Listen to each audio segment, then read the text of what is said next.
যে শেখ হাসিনার বিরুদ্ধে একটা বড় সমালোচনার অংশ ছিল যে ডিপিসিতে একটু আসি সামনে, যে ভারতীয় আধিপত্যবাদের কাছে একদম আত্মসমর্পণ করা।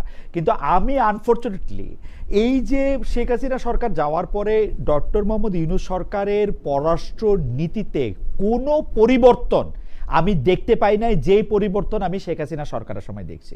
আমি পররাষ্ট্র উপদেষ্টা, আইন উপদেষ্টা সবাইকে প্রশ্ন করছি, আপনারা বলছিলেন ২৬ লাখ ভারতীয় এখানে কাজ করে, তাদের তালিকা করা হয়েছে কিনা, তাদেরকে এইটাকে ঠিক করা হয়েছে কিনা, ওনারা এটার কোনো জবাব দিতে পারে নাই।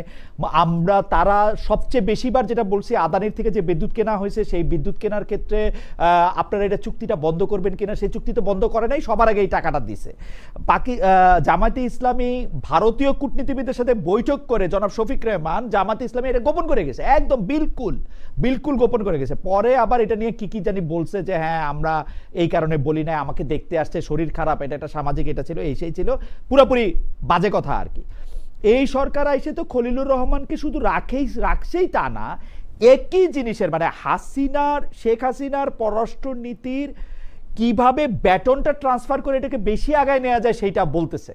এখন আমি বিএনপি, জামাতে ইসলামী, আওয়ামী লীগ কোনো দলের যে পররাষ্ট্রনীতিতে ভারতীয় আধিপত্যবাদকে পরাজিত করার ক্ষেত্রে পররাষ্ট্রনীতিতে কোনো পরিবর্তন আমি দেখতে পাচ্ছি না, একজনের মধ্যেও, নীতিতেও না, প্র্যাকটিসেও না। তো সেইটা মানে আমি কেন এটা বিশ্বাস করব যে একটা দলরেই শুধু ডিপি স্টেট রাখে, ডিপি স্টেট যার ইচ্ছা তারা রাখে। এখন আওয়ামী লীগের ইচ্ছা করে নাই, রাখে নাই, এখন বিএনপির ইচ্ছা করে রাখছে, 2 দিন পরে জামাতের ইচ্ছা করলে রাখবে। ব্যাপারটা কি এরকমই নাকি? আপনার এর মধ্যে তো কিছুটা সত্যতা আছে। আপনি খেয়াল করেন 25শে ডিসেম্বর তারেক রহমান সাহেব যখন দেশে আসলেন, সে সময় তার যে রিসিপশন হলো, এয়ারপোর্ট থেকে 60 ফিট পর্যন্ত নেয়ার জন্য যেভাবে শত শত আর্মির করনিং দিয়ে ওনাকে আনা হইল, এটা একটা বিরাট পয়েন্ট। তাহলে তখনই একটা শো হয়ে দেখা যাচ্ছে যে তাকে অঘোষিত প্রধানমন্ত্রী হিসাবে অনেকটা মেনে নেওয়া হয়েছে। না হইলে আমি তখন এক টিভিতে বলছিলাম, এখন আমাদের এইগুলোর জন্য আবার সরকারের পছন্দ না হলে তো নির্যাতন করে, যে হুইজ হি, একটা দলীয় প্রধান আসতেছে, তার নিরাপত্তার জন্য 8-10টা মিলিটারি জিপ কনভয় কর্ডনিং দিয়ে নিয়ে আসলেই তো হয়, কিন্তু এইভাবে রশি ধরে ঘেরাও দিয়ে তাকে নিয়ে আসা হতেছে। তাহলে কারণটা কি এরকম হয় যে তেজগাঁও এয়ারপোর্ট থেকে 10ই জানুয়ারি 1972 বঙ্গবন্ধু সরোয়ার্দী উদ্যানে আসতে 2.5 ঘন্টা লেগেছে।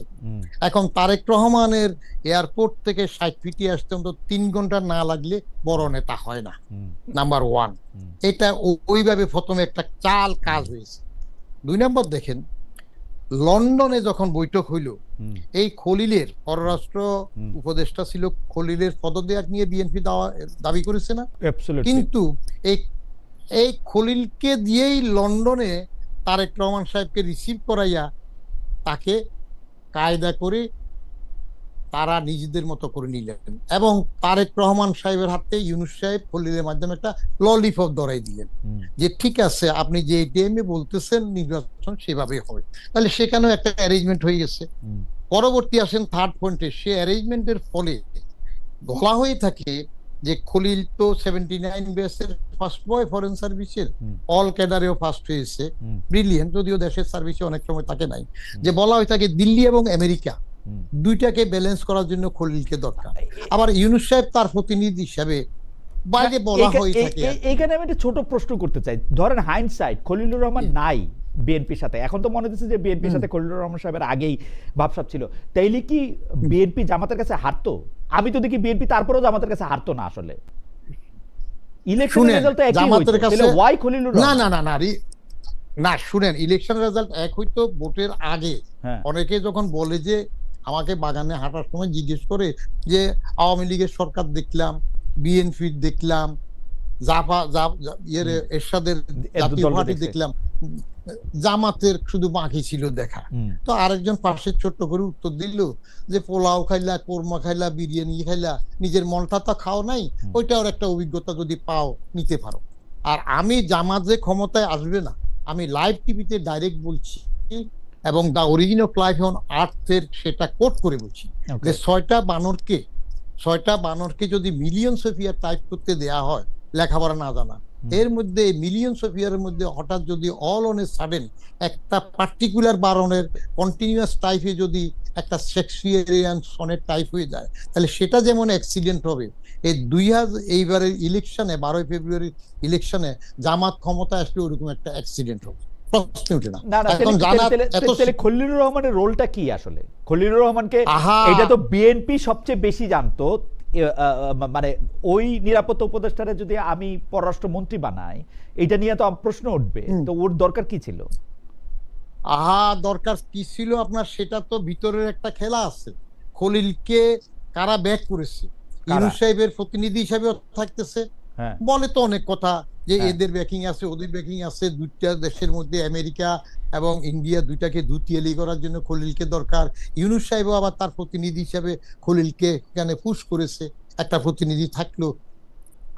আমি বলছিলাম যে খলিলকে পররাষ্ট্রমন্ত্রী করা তো দরকার ছিল না। বিএনপি, আমি যেটা বাংলা বলি, এত বড় দল, তার মধ্যে কি একটা পররাষ্ট্রমন্ত্রী দেয়া যেত না? যেত।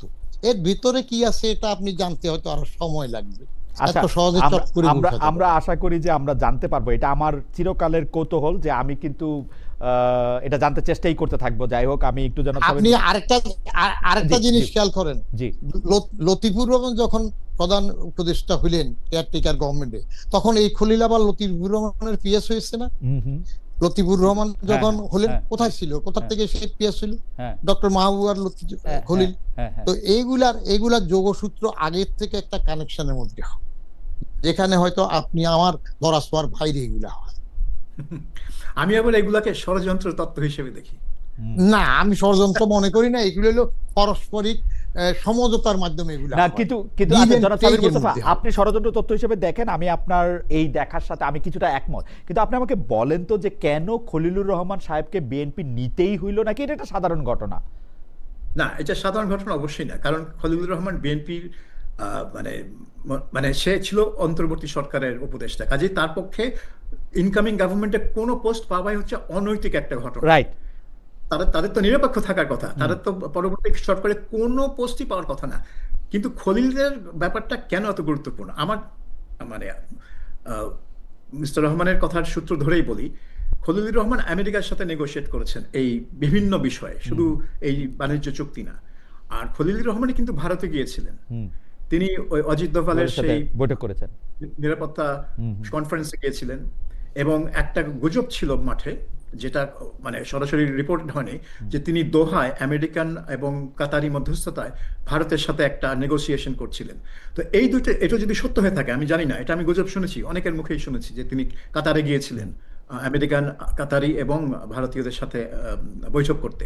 কিন্তু তিনি যে একমাত্র বাংলাদেশের মানে অন্তর্বর্তী সরকারের যত লোক আছে তাদের মধ্যে সবচেয়ে গুরুত্বপূর্ণ, যিনি ইউনূসের আমলে ভারতে গিয়ে তাদের গুরুত্বপূর্ণ কর্মকর্তাদের সাথে দেখা করেছেন। এবং যখন জয়শঙ্কর ঢাকায় আসে খালেদা জিয়ার ফিউনারাল অ্যাটেন্ড করতে, তখন কিন্তু তিনি গিয়েছিলেন তারেক রহমানের এই জয়শঙ্করের সাথে দেখা করতে, যখন তারেক রহমানের সাথে জয়শঙ্করের দেখা হয়, যদিও আসিফ নজরুলও সেখানে ছিলেন।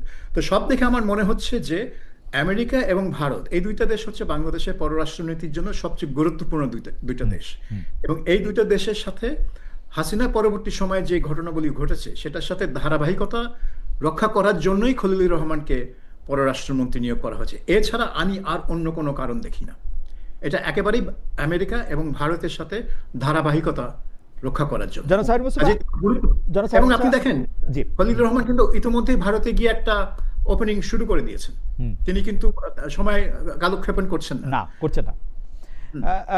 জনাব স্যার, আপনি যেহেতু প্রসঙ্গটা তুলেন, সেই জন্য আমি বলি যে আমি তারেক রহমান প্রধানমন্ত্রী হওয়ার আগেই যে প্রেস কনফারেন্সটা ডাকছিলেন, আসলে প্রেস ব্রিফিংটা ডাকছিলেন, সেটার মধ্যে আমি তাকে প্রশ্নটা করছিলাম হচ্ছে এইরকম, যে আপনি বলছিলেন যে ইলেকশন সহজ হবে না, যেখানে আমরা সবাই জানতাম যে ইলেকশন সহজ হবে না, সহজ হবে যদি আওয়ামী লীগ না আসে, ইলেকশন সহজ হবে না, কঠিন হবে নাকি। কিন্তু পরে দেখা গেল যে ইলেকশন সহজে হয়েছে, আপনি 215-র চেয়ে বেশি আসন পাইছেন, তাহলে আপনি ইলেকশন ইঞ্জিনিয়ারিং করতে হয়েছে কিনা আপনাকে। আমার মনে হয় যে যদি ইলেকশন ইঞ্জিনিয়ারিং করতে হয়, তাহলে জামাতের এতগুলি সিট পাওয়াটা ইঞ্জিনিয়ারিং এর অংশ। হ্যাঁ, এটা এখন দেখেন, এটা দুইটা দলের মধ্যে ইলেকশন হয়েছে। জি, এখানে তৃতীয় দল বলতে কিছু নাই। রাইট। বিএনপি এবং এবং এই সংসদ হচ্ছে দ্বিদলীয় সংসদ, এখানে কিন্তু কোনো জাতীয় পার্টি নাই, এখানে কিন্তু কোনো জামাত আলাদাভাবে নাই। Right. কাজেই বিএনপি যে 200-র উপরে সিট পেয়েছে সেটা মানে ভূমিধস হতেই পারে, কারণ আওয়ামী লীগ নেই। কাজে প্রতিটা নির্বাচনী আসনে আওয়ামী লীগের অনেকে বিএনপিকে ভোট দিয়েছে। যেরকম অনেক লোক আমি চিনি যারা আগে আওয়ামী লীগকে ভোট দিত, তারা এবার বলেছে যে জামাত আটকানোর জন্য আমাদের বিএনপিকে ভোট দিতে হবে। আমি গোপালগঞ্জ গিয়েছিলাম একদিনের জন্য, সেখানে যার সাথেই কথা বলেছি তারাই কিন্তু বলছে যে জামাত আটকানোই হচ্ছে এখন আমাদের মুখ্য। কাজেই আমি বলবো যে এখানে জামাত যে 70টার মতো সিট পেল, এটা কিন্তু আমার আশ্চর্য হলাম না, কারণ 2001 সালে যখন বিএনপি এবং জামাত জোট তাদের যে একটা ভূমিধস হয়েছিল, তখন কিন্তু আওয়ামী লীগ 60টা মতো সিট পেয়েছিল, 60টা না 62টা সিট পেয়েছিল। কাজেই এটা সম্ভব যখন ভোটটা দুইটা গোষ্ঠীর মধ্যে, দুইটা দল বা দুইটা জোটের মধ্যে হয়ে যায়, দুইটা প্রতীকের মধ্যে হয়ে যায়, তখন কিন্তু একটা দল 200-র বেশি পেল, আর একটা দল কিন্তু 50-60টা পেতেই পারে। এটা আশ্চর্য হবার কিছু না।